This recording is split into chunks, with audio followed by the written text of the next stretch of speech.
Then again, because I had friends there like Sonny Beats and Gabby. Like apparently Sonny Beats is my so you got official. interested in Skylar? Yeah, because I was always around. So omanchi kwangu ira picking interest mu already abadenga around. I know That interest mu muntu ngo muntu, not music. No, like not interesting go muntu. The thing is, I had friends like no, he picked in chamwangwira okunonda. Because I was already around, yes. Like Skylar, yes. Because I was always around. I was a friend to the family.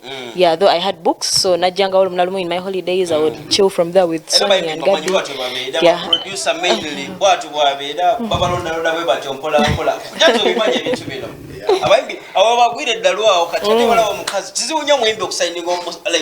like grown coming to the studio, and you're like, signing a grown up. Next Skylar Bojango, the producer Mwami, Ayangu Iwa. Aneda. Ebidiwa. Producer. Tunabuza Skylar. Actually, Skylar connection Ediwa. He's my manager. Your manager. Like CEO. Now. He's the manager of Extranation. I'm under Extranation. I have a personal manager called Farida Gwen. Personal manager under? Extranation. Okay. Yes. Oh, you know Rimba Lumo. Some other audios already? Yes. No. Like I have other audios in stock. Yeah. Okay. But nakareli izinga OGM, VGM. Na ine ulalaba na telo duta. Like very soon. Of course. This year we are ending. Let me say like maybe mwezi wabwede. Yeah.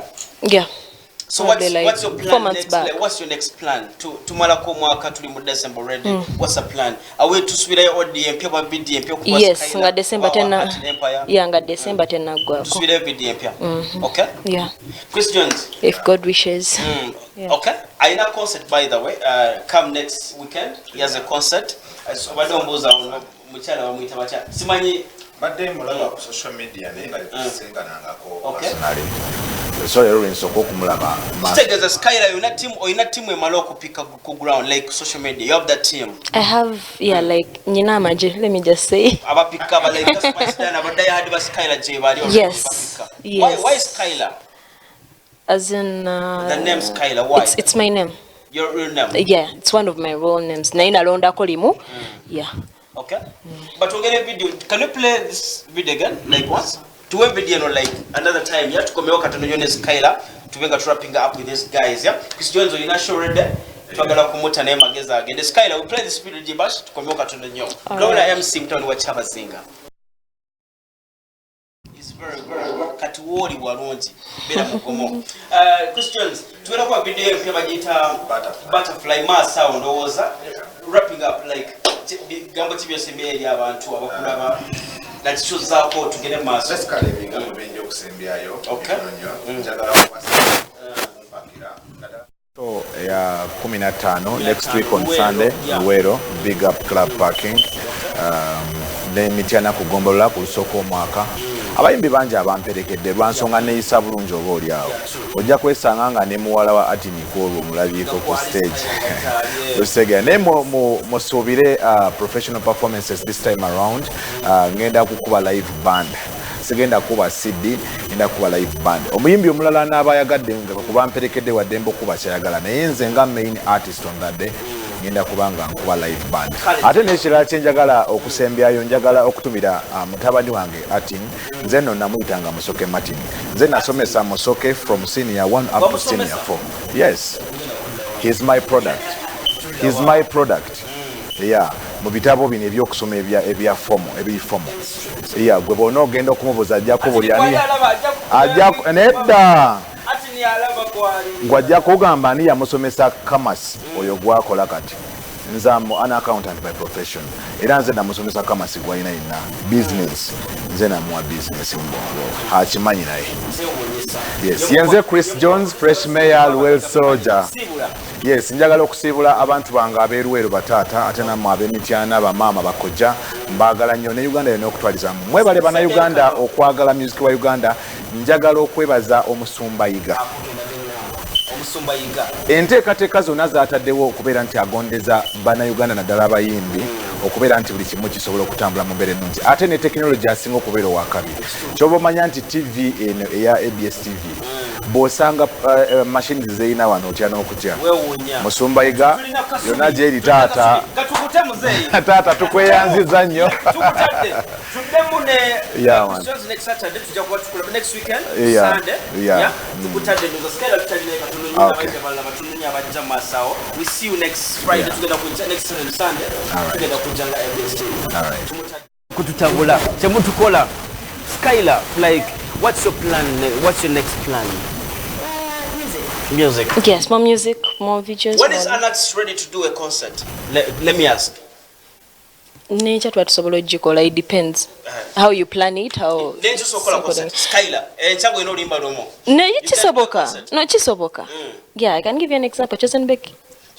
yakola concert on 2 songs she had not 2 there were on 2 oyabadde akola nabo Chosen Becky ine nyimba meka we yakolera concert by concert she had like 3 or 2 like real concert yeah real concert man concert yeah you just have to linda konekula netunda yes yakola you just have to lay a good strategy you know yeah you plan and when are you going to be ready gwenga Skyla ngomuntu at an empire when are you going to be ready for a concert osubira better ready like when anytime as long as my managers sit down and they lay that strategy and they put it in plan ati kati bona besinga ku ati ninga bwayagala schedule like ati ngamba ati katukole concert nga tukola ati naiza nokolera enchanga bogambye you can do that anytime ani bwali agenda okukola naye kubayimbi abaliwo like everyone like who ngani nani bonna just no bonna cause every artist okutuuka like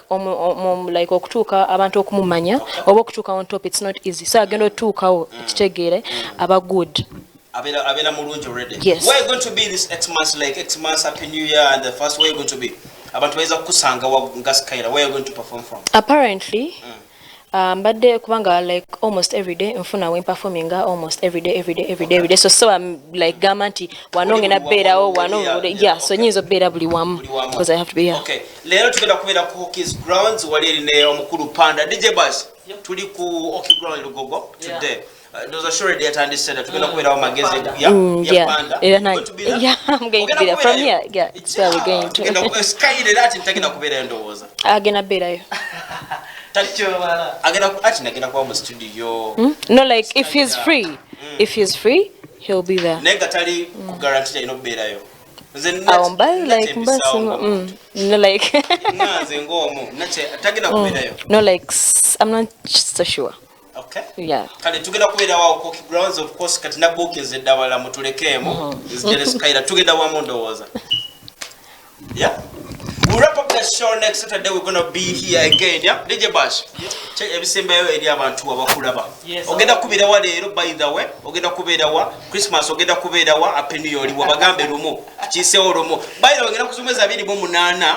Tugenda kutandika kola list nze omukulu top 100 nze Farouk omukulu Smith tugenda kubira naye Carol Pista 2 tugenda kutula naye Abudu Musoke Annington Mwesigwa tugenda kola list yenyemba 10 esizo kuba guno omwaka na muntu walabo so kueleza message ya nyimba 5 zosubire zikoze guno omwaka you can send a message ku number ya 0706 330718 ya weleza enyimba 5 buli omo tugenda kola list nga 28 yeah, Romka Gulisembe kuno mwezi yeah. We're gonna play 100 songs. Bili 19 yeah. We're gonna be the presenter already Zabenja or never presenter Zabenja or wano never DJ Zabenja or so we're gonna do that. Ngabili mumunana kuno mwezi kwenyine. DJ Bash. We meet again next Saturday. Of course, nabembe alabanji nyo. Tusubira bembe banje Karoka Star late. Nenga next episode kubira na magazine. We see you next Saturday. Grona is my name. One Skyla, one DJ Bash there. See you.